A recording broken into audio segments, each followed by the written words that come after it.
I'm Jesus Yamas, and I'm currently employed at the Roselle Johnson Funeral Service.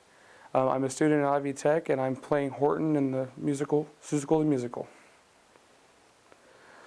On the 15th of May, in the jungle of Newell, in the heat of the day, in the cool of the pool, he was splashing, enjoying the jungle's great joys, when Horton the elephant heard a small noise.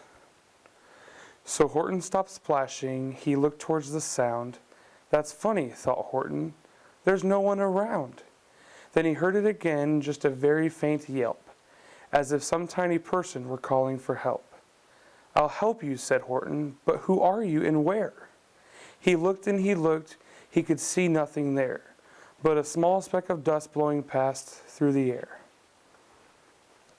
I say, murmured Horton, I've never heard tell of a small speck of dust that is able to yell. So you know what I think? Well, I think there must be someone on top of that small speck of dust. Some sort of creature of very small size, too small to be seen by an elephant's eyes. Some poor little person who's shaking with fear that he'll blow in the pool he has no way to steer.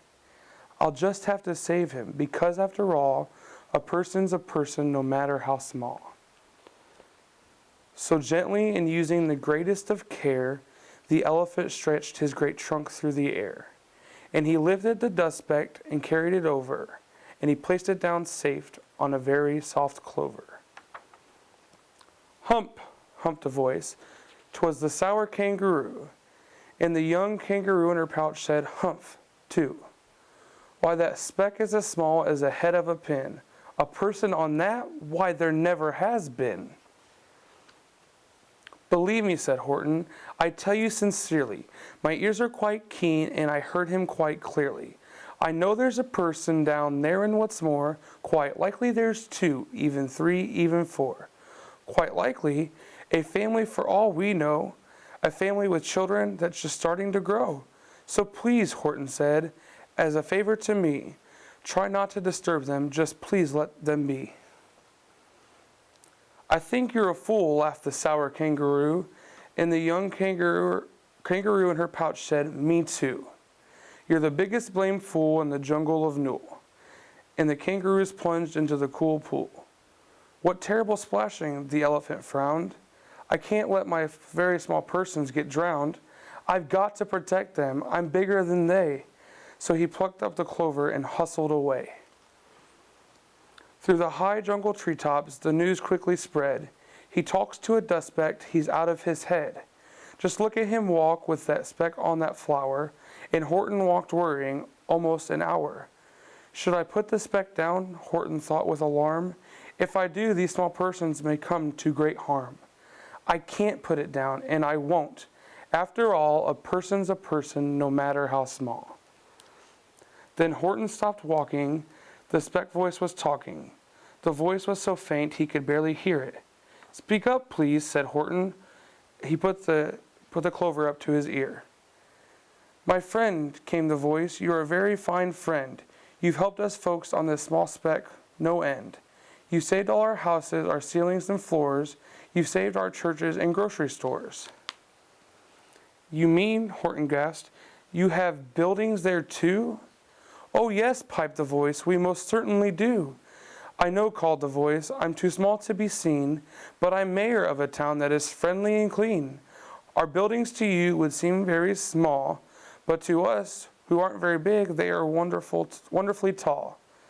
My town is called Whoville, for I am Who, and we Whos are all thankful and grateful to you. And Horton called back to the mayor of the town, you're safe now, don't worry, I won't let you down. But just as he spoke, the mayor of the speck, 3 jungle monkeys climbed up Horton's neck. The Wickersham brothers came shouting, What rot! This elephant is talking to Whos who are not. They aren't any Whos, and they don't have a mayor, and we're going to stop this nonsense, so there. They snatched Horton's clover and carried it off to a black-bottomed eagle named Vladikov.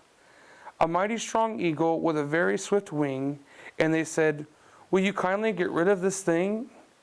And before the poor elephant could even speak, the eagle flew off with a flower in his beak.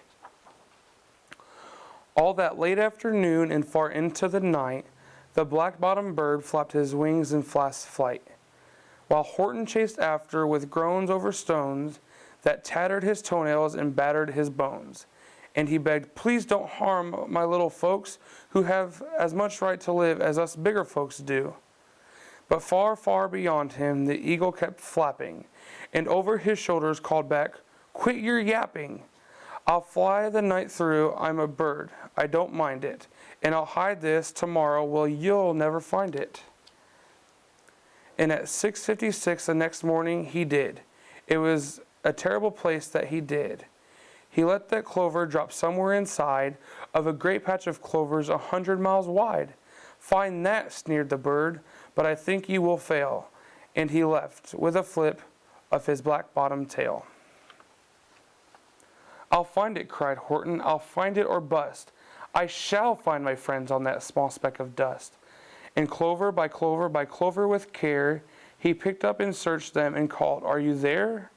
But clover by clover by clover he found that the one that he sought for was just not around. And by noon poor old Horton, more dead than alive, he had picked and searched a pile 9,005. Then on through the afternoon, hour after hour, till he found them at last on the 3,000,000th flower. "My friends," cried the elephant, "tell me, do tell, are you safe? Are you sound? Are you whole? Are you well?" From down on the speck came the voice of the mayor. "We've really had trouble, much more than our share. When that black-bottomed birdie let go and we dropped, and we landed so hard that our clocks had all stopped. Our teapots are broken, our rocking chairs smashed, our bicycle tires are all blown up when we crashed. So Horton, please," pleaded the voice of the mayor, "will you stick by us who's while we're making repairs?" "Of course," Horton answered, "of course I will stick. I'll stick to you by you small folks through thin and through thick."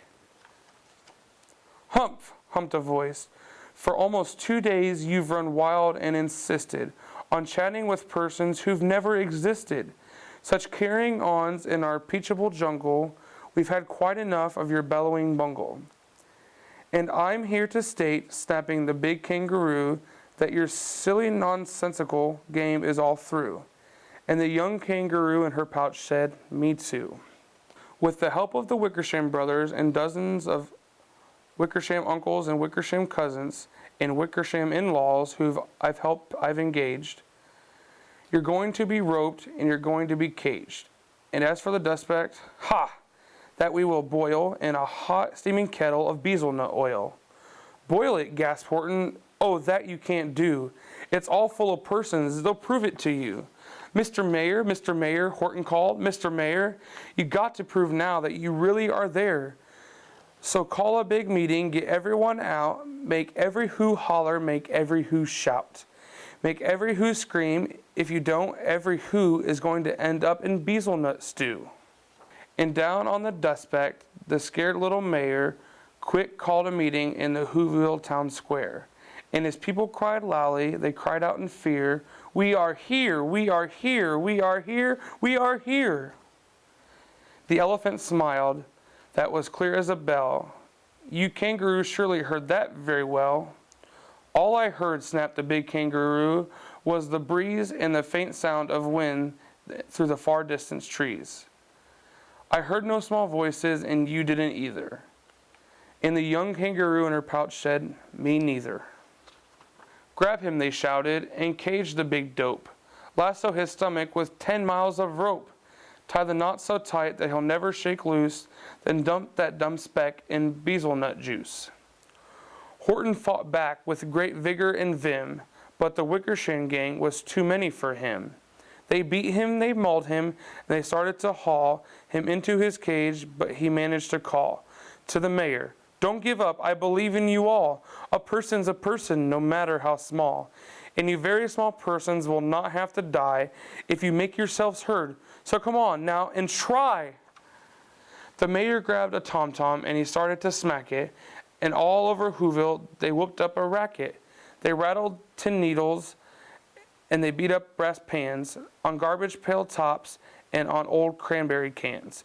They blew bazookas and blasted great toots on clarinets, oompas, bupas, and flutes. Great gusts of loud racket rang high through the air. They rattled and shook the whole sky.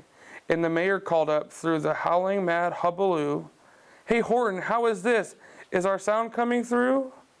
And Horton called back, "I can hear you just fine, but the kangaroo's ears aren't as strong quite as mine. They don't hear a thing. Are you sure all your boys are doing their best? Are they all making noise? Are you sure every who down in Whoville is working? Quick, look through your town. Is anyone shirking?" Through the town rushed the mayor from east to the west, but everyone seemed to be doing his best.